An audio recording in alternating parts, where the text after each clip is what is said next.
when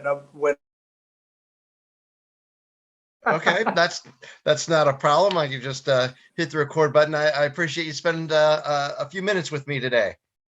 Yeah, no problem. Super. Well, I wanted to congratulate you on your new book, She Walks in Beauty. What inspired you to write a follow-up to your autobiography? Well, I'd already written an autobiography. Nobody told me, which came out a few years ago, and so I was inspired to write this one because my life really turned on its head.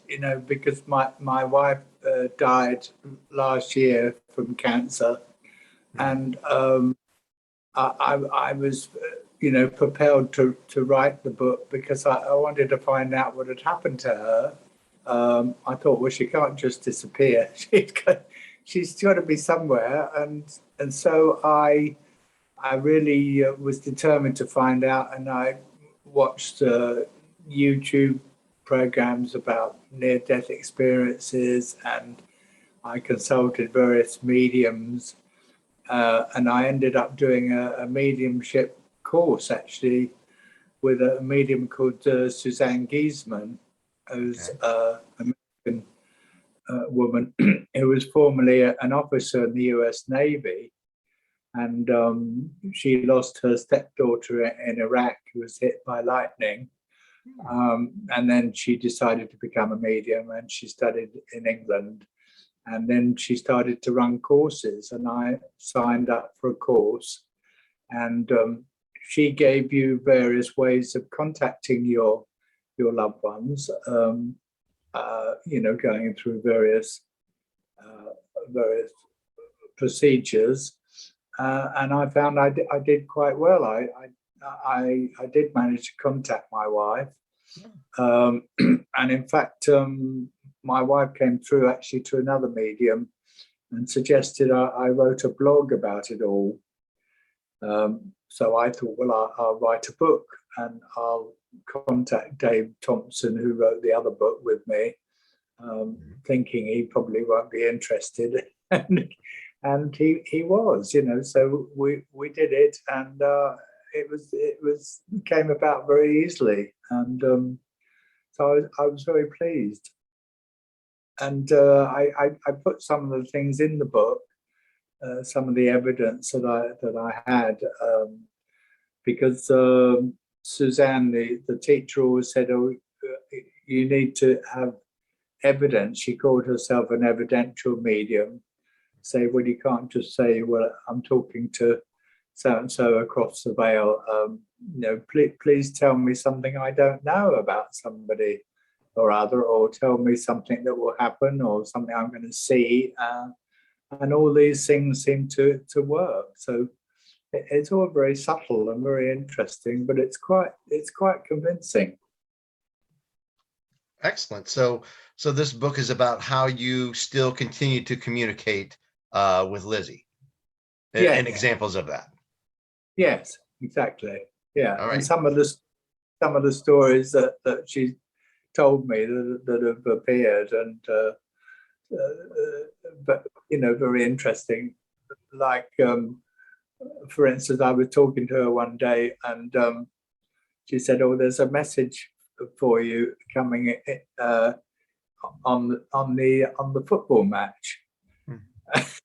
I thought, how could there be a message on a football match? So I finished talking to her, and I came upstairs. As I was downstairs, I came up and switched on the TV, and it was Liverpool playing soccer, and Liverpool soccer team, they have this theme song, which is "You'll Never Walk Alone," and they were singing, "You'll never walk alone." And I thought, oh, well, that's a message for me. Right. All right. Nice, That's great. Now, have you been able to communicate with other people that have been in your life that have passed away? Well, funny you should say that, because yes, a couple of people have asked me about Keith Ralph. Right. That was my question. And No, I haven't actually. I haven't attempted. I don't know why. It's very odd, isn't it?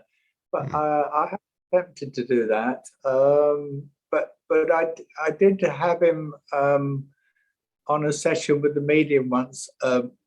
They said, "Oh, have you got a brother in spirit?" And I said, "Oh no, I'm an only child. I don't have any brothers."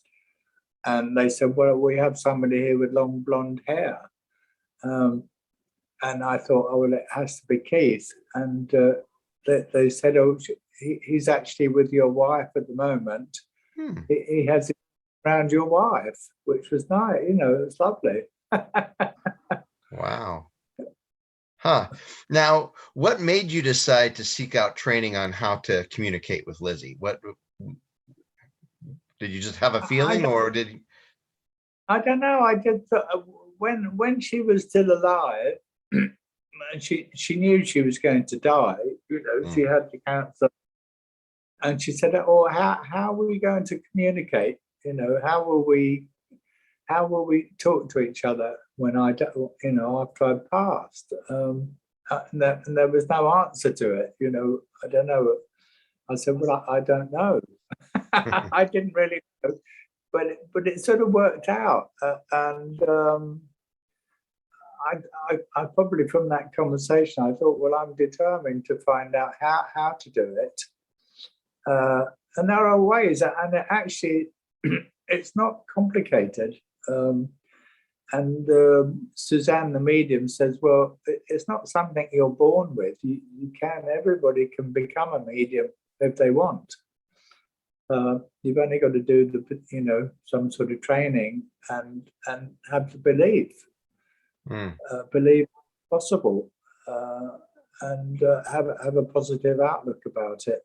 Um, I mean, I think it's sometimes it's frowned upon, isn't it? In some places, it's not really looked upon as being, you know, a very good thing to do. And right. some people are frightened about it, but there's no. I wouldn't say there's any fear from my point of view. It's all very positive. If I can speak to Lizzie, it's something that's very nice. It's a sort of very it's a very loving experience. Sure. Probably gives you a sense of peace as well. And exactly, it calms down the sense of grief. The grief is still there. Obviously, she's not there in person, so the Mm, grief is there, but that calms the grief down. And also, I'm pretty assured that she's in a very nice place, mm, and that that we all carry on. Um, you know, going there. You know, we don't actually, our bodies die, but we still carry on. Consciousness still carries on apart from the brain, sure. you know, and we're all going to be in the same place eventually. Right. Hopefully, right. That's And true. it's not a horrible place where you get judged and uh, you know, and have the hellfire and all that stuff. Right. It's nothing to. It's a very loving place. Mm. Um, I believe anyway. That's what my experience. Very good. Now, was this a difficult process to learn, and how long did it take you to to figure out how to communicate?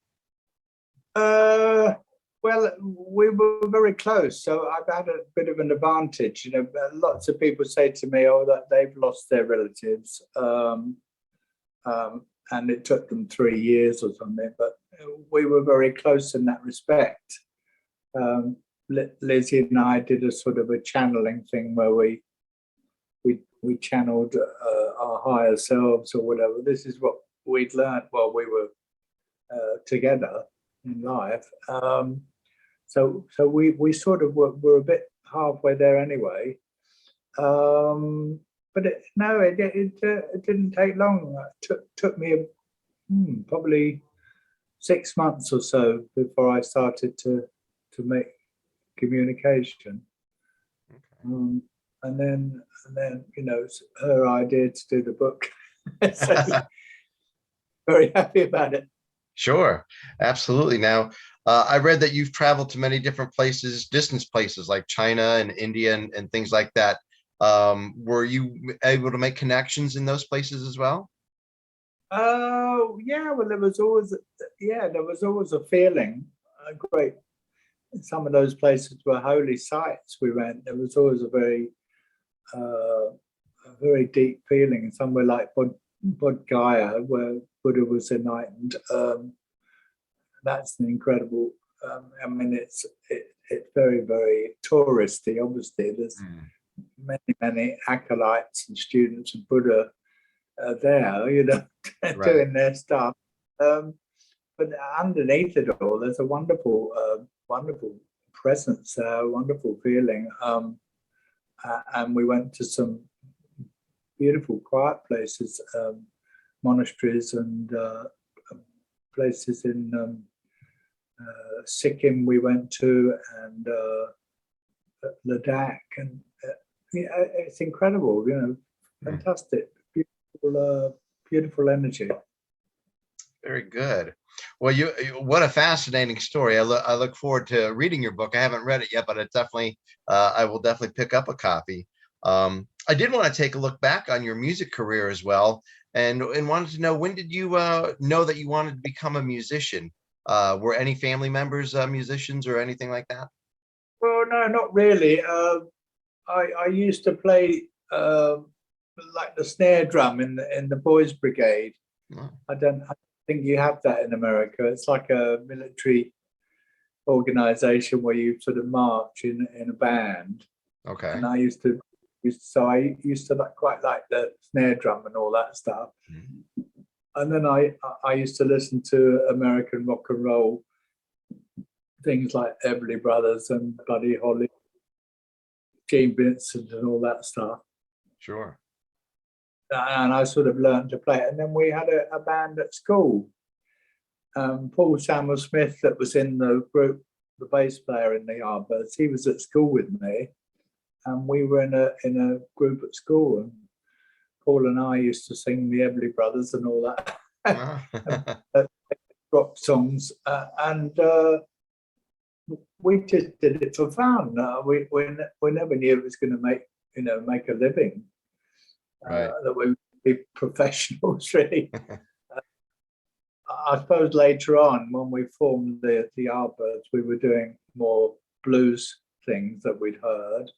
We were very excited about all the blues music coming in from the States we heard, which wasn't on the radio or anything. We just had to get the vinyl records of them and listen at home, and we loved it. Muddy Waters and Bo Diddley and Chuck Berry and all that, Howling Wolf. Sure. And that's where our repertoire came from.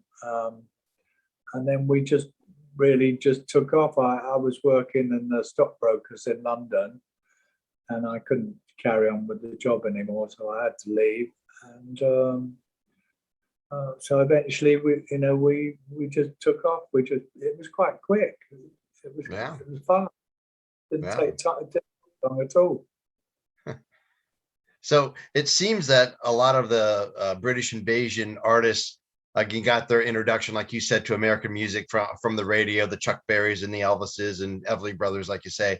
But what made you go to the Chicago blues? It seems like, the Yardbirds and the Stones and, a lot of the British bands, you were kind of focused in on that rather than like the newer stuff, I guess. Well, that was the thing. That was all the rage. I mean, well, that was something. It was something different. It was all the other music, all the rock and roll. We'd heard all that, but the blues we'd never heard before, and it was unusual, and it had something about it. So it had some raw emotion about it, some sort of excitement about it. And it was, it was all part of a thing, and it was sort of underground. It wasn't, it wasn't on, on everyone's lips. Muddy Waters wasn't a sort of household name, Right, right. underground. It's very special, and it was very exciting to us. Right. And of course, when we came back to the US, the white audiences hadn't really heard it. They'd never heard it before because that was like a segregated sub circuit that they would play. All the black guys, you know, the black singers, Right. and so they thought we'd invented it. Then you're just selling it right back to us, even though it originated here. That's great, though. Yeah. So, But what do you remember the first musician you saw in concert, and how did that impact you? first, oh dear me, who was that? I don't know, but probably. I think I went to see the Shadows. Okay. Have you heard of the Shadows? I have They not. were like an English group. They did Apache. Remember that? Da, da, da, Okay. da, da. Yeah, Gotcha. they had a lot of hits. They were an instrumental group. Right. I went to see them because we loved them. And then Joe Brown, who was a rock player. And then I went to see an early version of the Rolling Stones. They were playing like in a church hall. We go and see someone called Cyril Davis, who's a harmonica player who had a great band. And that was, you know, this is when we were just about to start the group. Right. So we loved to go and see those sort of blues bands. And then the Rolling Stones had a regular gig quite near us, so we used to see them quite a lot. Nice. Oh, very good. They were doing all those songs as well, you know. Right. Like, Yeah. when I first saw them, I thought, well, what is this music? Well, it's nice. It's very strange, you know, but it's nice at the same time. Very good. So you guys started out with the Yardbirds. You got your group together, and then when Topham left the group, how did you find a young Eric Clapton to replace him? I mean, he was only 18. Was he just kind of hanging around the London scene? Well, he was at the same art school as the other guys, because Chris and Keith and Eric, well, and Top, they were all at Kingston Art School.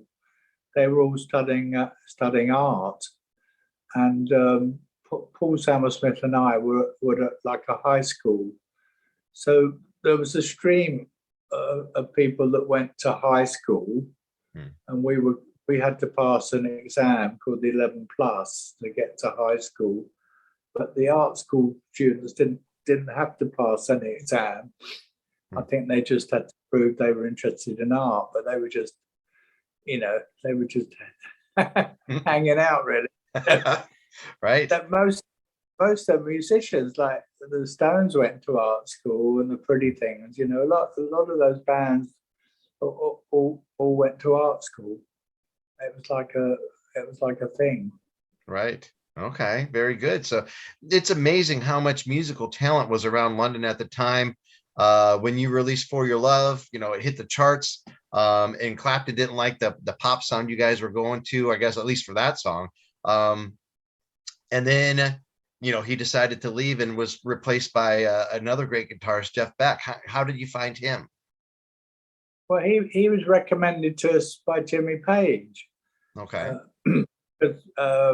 We knew Jimmy, and we asked Jimmy to join to replace Eric.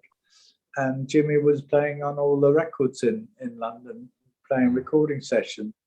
He was a studio musician, and he recommended Jeff because Jeff was a friend of his who was his understudy sort of thing, played sessions when he couldn't make them. But it was quite surprising. I mean, he was quite a surprising guitar player. Oh, right. It's amazing that you guys, I mean, 3 Hall of Fame guitarists in one band that go on to, you know, get into the Hall of Fame 2 times themselves. So we really fell on our feet then, because Jeff sort of unconsciously fell in with what we were trying to do, because we were trying to change the blues to our own style Sure. and make it a bit different and make it a bit sort of wilder, a bit more exciting, and a bit more weird, I suppose. Only because we had fun doing it, and Jeff had all the sounds. He just had the all that feedback and the fuzz pedals and all that, and he loved all that stuff. He loved all that weird sort of music. He could play all sorts of stuff. Yeah, for sure. I mean, and like you said, fit perfectly in with what you guys were doing. And then, like you say, eventually, I read that Jimmy actually joined the band as the bassist for that tour. What was that tour like with Jimmy on bass and Jeff on lead guitar? Yeah, well, I don't think that lasted too long. Yeah, Okay. we did a tour in the US, and then we thought, well, it's a bit silly with Jimmy not playing lead guitar as well. So he swapped with Chris. So Chris decided to play bass. I mean, that was quite a step to suddenly go from rhythm guitar to bass. Very brave, actually. And the two of them were playing lead, so they did solo. They followed up solos and things like that, and played some stuff together, and that was quite good sometimes. All right. So, but not always. Now, when did you come to America then? In '65 for the first time? Yeah, I think the main time was '66, but I think we came to the end of '65. I think. Yeah. All right. What were your right? For your love was. Okay. What were your thoughts of America coming over for the first time? Well, it was so exciting. It was a dream for us in England. We were just in a very little country with the fog and the rain and everything, and we'd seen America in all the movies and all the westerns and all the gangster movies and everything else, and all the music as well. So to come to America, and it was vast compared to England. England was so small. There's vast distances to travel. Quite amazing, but everything was huge. Right. Yeah. It was a great experience for us, but we loved it. We loved coming. Nice. Now, were you friendly with the other British bands, with the Stones and the Kinks, and did you play shows with those guys as well? Yeah, we did. Yeah, we did actually. Those two bands we toured with, both of those bands, the Kinks, and the Stones. But of course, most of the time we were all working, so we didn't hang out very much. Usually there'd be like a nightclub, that you'd see them after gigs, maybe in London. There was a couple of nightclubs you go to and see these guys. So yeah, we were all pretty friendly, but of course we were all competing as well. Right. Of course. So for a short time, like you said, both Jimmy and Jeff were on lead guitar. Why did Jeff end up deciding to leave the group when he did? Well, he got so wound up. I think it was playing with Jimmy Page was quite stressful for him, because Jimmy was very calm, and Jimmy always used to play pretty well the same every night, because he worked it all out, and he was a different type of person. He sort of knew exactly what he was doing, and Jeff wasn't like that. He would play from the top of his head all the time. He would it's another day. I'll play something else, So I think it was quite stressful for Jeff to keep up with Jimmy. because Jimmy was so sort of down to earth, and Jeff was so wild, Right. and he got really stressed out. And in the end, we had this sort of pretty awful tour, Dick Clark tour, where we were on a Greyhound bus with a whole load of different bands. We were completely out of place, you know, playing with like Sam the Sham and Brian, people like that, Gary Lewis and the Playboys. I mean, Right. it was a bit silly us playing with them. And so Jeff did a runner actually after the first night. He lost his rag and he smashed up his guitar in the dressing room and then just disappeared. Wow. And so we did the whole tour without him. So we sort of considered, well, he let us do that tour without. Actually went quite well, considering we didn't have him. So basically, he got the push. He didn't really leave. Okay. He got the push from the band. That's why he swore at us in the Hall of Fame induction. Right. I forgot about that. That's right. That's good. So, like a lot of bands that started in the 60s, the Yardbirds really only lasted a few years before finally breaking up. But, you know, some bands, you know, like the Who and the Stones stayed together. What did you think your lifespan was going to be? And what do you think of bands like the Stones that managed to stick it out for 50 plus years? I don't know. It was very difficult for us at that particular time because we'd been playing live, you know, constantly, incessantly, every night somewhere else, and doing recordings and doing interviews and everything else at the same time. And there was nobody that seemed to be able to control it all. There was no we had managers, but maybe not the perfect managers. And by the time we just had the 4-piece, just with Jimmy and Chris, Keith, and I, we didn't have so much creative input. We weren't writing songs like we used to. We weren't such a. We worked well together live, but not so much producing new material. Right. And that was the problem. You know, we signed up with Mickey Most, and Mickey did some horrible songs with us, and it didn't really work.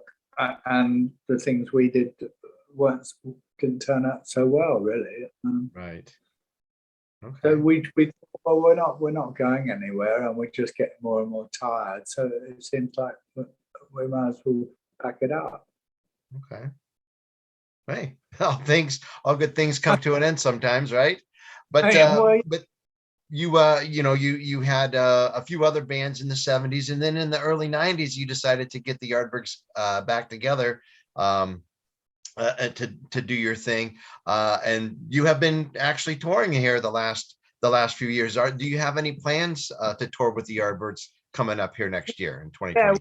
Yeah, we were due to do a tour last month, and then it got because of the pandemic thing. So we're coming to do those dates in April now. Okay.